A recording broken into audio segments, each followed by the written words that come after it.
Hi everyone. Hi, here is Jipeng, and my metric number is 20840. And for this video, I just want to talk with you about a poem I have been given. The poem name is Hope is the Thing with Feathers by Emily Dickinson. So I will also introduce my major. I'm from TESOL. My major is Bachelor of Education in Teaching English as Second Language.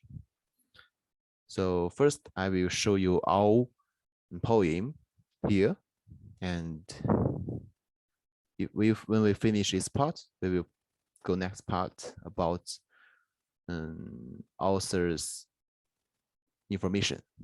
So let's start first part now. Hope is the thing with feathers.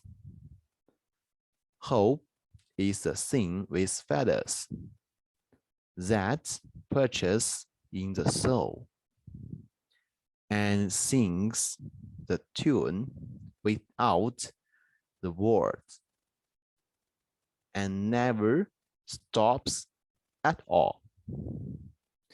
And sweetest in the gill is heard,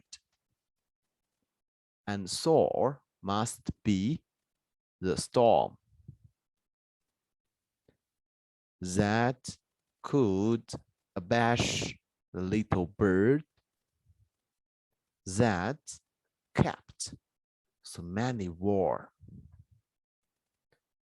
I have heard it in the jealous land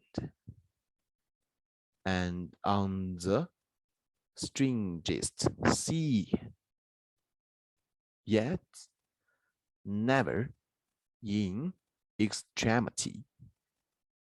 It asked a crumb of me.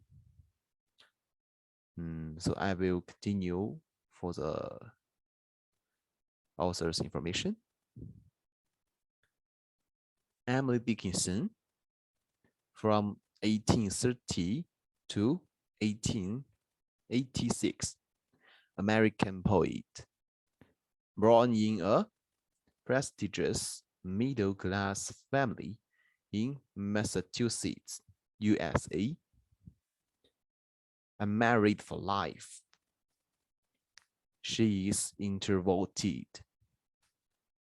Most of the time, she stays behind closed doors and concentrates on her writing.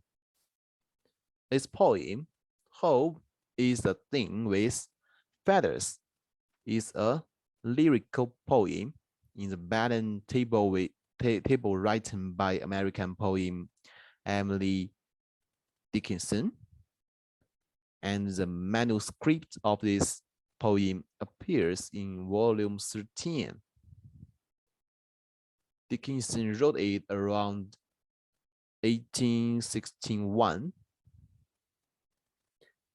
Actually, at that time, she basically quit social life.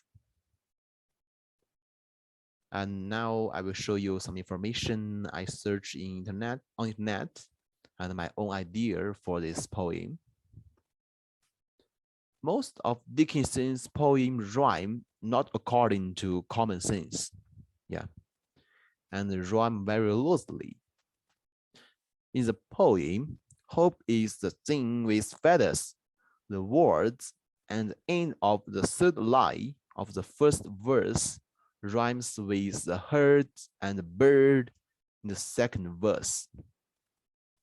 And the extremity in the third verse, see and me, rhyme with it.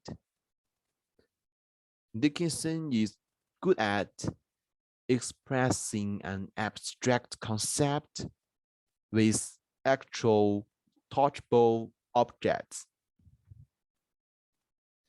Hope is a kind of delusion in people's mind, well known, and I think no one can describe its color, shape, pace, or size, But in her poems, she compares hope to a bird with feathers singing non-stop.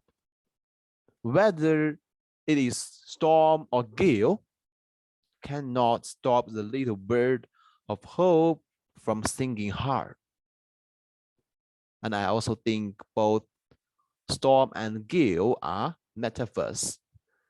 The poet compares the difficulties we face in reality, in real life.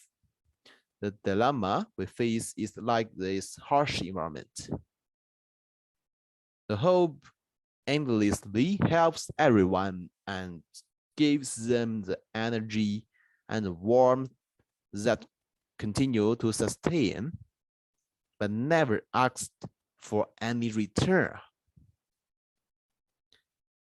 Actually, when I read this poem for the first time, I feel like I'm a small boat, yeah, moving forward in the ocean, in the rough sea.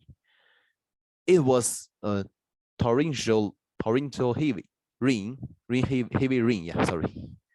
And the heavy rain made me unable to see the surrounding environment. But the hope in the poem that does not ask for human return, like the lighthouse, the beacon in front of me and guide me. This also reminds me of things in real life. We don't know what difficulties we will face in the future. We don't know what will happen in tomorrow, in the future.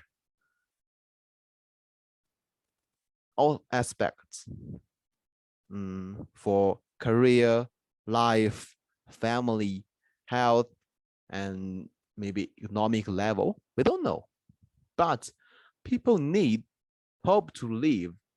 People without hope, like people without lights living in the dark, we will lose our aims. Yeah. So in our group work, I think my team members have done a great job. They have different understandings of the words in the poem, and we discuss it. In the discussion, I also benefit a lot and learn a lot. Our team members also consider the author's writing background, the author's life experience, and even the historical background,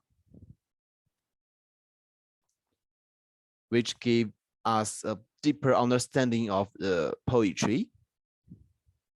At last, I feel that I need to use more angles to analyze poetry and connect the meaning of the poem with my daily life. It will be helpful for me, I think. So that's all for me. Thanks for your watching and listening. And see you. Bye-bye. Thank you.